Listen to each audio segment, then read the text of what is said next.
كنت عايزه اتكلم معاكم عن حاجات بتستفزني جدا في الشارع المصري النهارده، الا وهي نتكلم عن حاجه منهم.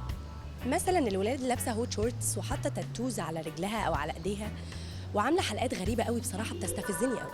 زي مثلا الولاد اللي بتمشي في الشارع لابسه خلاخيل، وده طبعا برضو بيستفزني قوي كبنت يعني.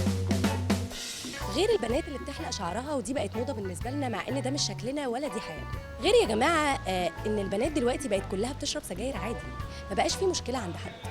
بقت البنت بتقف في الشارع تشرب سجاير هي واصحابها الولاد، كلهم بيبقوا واقفين مع بعض، كلهم بيبقوا مبسوطين جدا جدا.